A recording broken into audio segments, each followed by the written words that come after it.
They say I was here with Third Movement, bringing you another video in the installment of Black and Christian history. Um, Bringing this kind of late, but just gonna get it to you. Had a crazy day yesterday.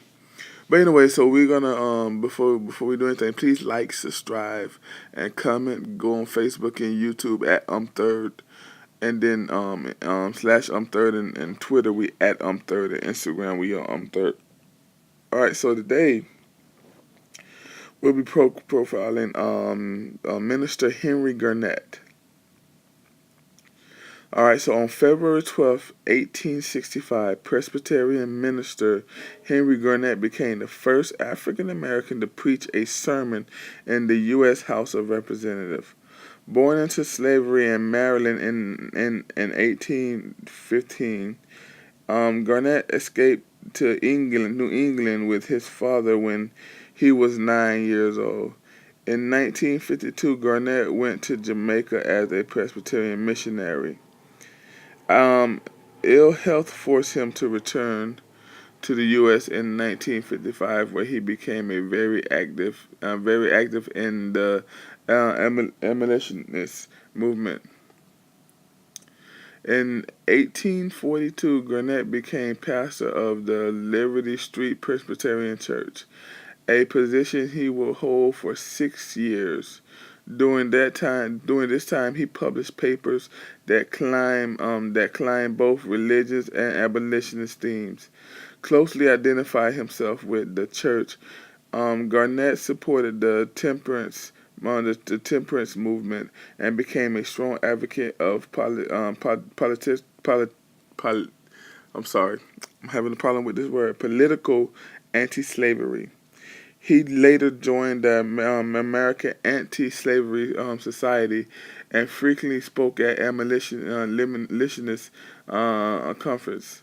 One of the most famous speeches recalled to Rebel was delivered August 1843 to the National Negro Convention in Buffalo, New York. The speech echoed his views that slaves should act for themselves to achieve total emancipation. Sorry. Garnett promoted active rebellion, argued that armed unrest would be the most effective way to end slavery. Frederick Douglass and William Lloyd Garrison, along with many other abolitionists, thought Garrett's ideas were too radical. So, what's cool? I'll tell you a little bit in there. He supported the Liberty Party, a party of reform that was eventually absorbed into the Republican Party, whose views Garrett disagreed with. After the Civil War, Garrett was appointed president of Avery College in Pittsburgh, Pennsylvania in 1868. Later, he returned to New York City as a pastor at the Shalom Presbyterian Church.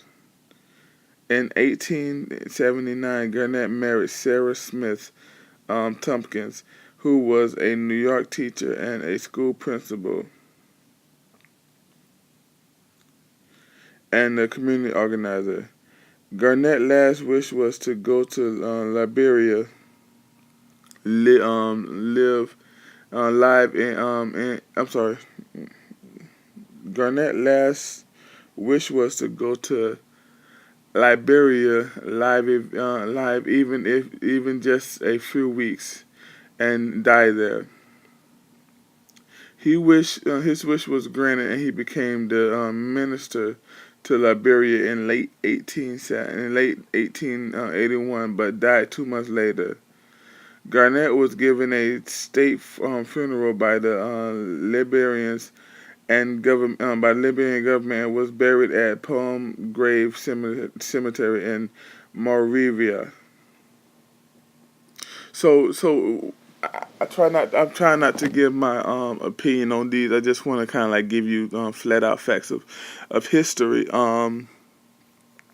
But what I do notice and what I do like about this story is it was kind of like the first Malcolm X and Martin Luther King story, right?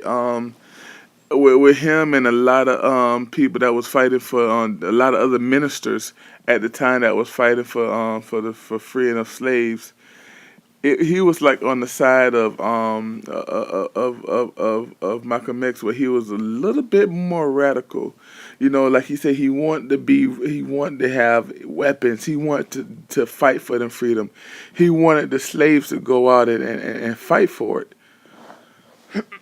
Excuse me. And which the other side was more like Martin Luther King, and they wanted the peace. They didn't want to use the sword. So that was very interesting, and I thought that was very cool. I think that if we really look into the history, especially of Christianity, we'll see that a lot of times history repeats itself. And what's cool about this story is that you can see that with that Martin Luther King and Malcolm X was a repeat of Garnett and a lot of other different people who, especially abolitionists, who viewed things differently. They was fighting for the same cause, but they wanted to reach it differently. They viewed how to get there differently, and I thought that was pretty cool. I promise you, right now, I feel like I have something stuck in my throat, like that's just right in my vocal cord area. So I'm enjoying bringing these series out to you guys. We did Miss Dr. Fleming's yesterday, and I thought that was pretty cool. I love her story, and a lot of these I knew about, and a lot of them I'm just finding out about, and it's kind of cool because as I'm doing the story for you guys, I'm finding out a lot about these things. I really enjoyed these, and I hope you like and subscribe, comment for community.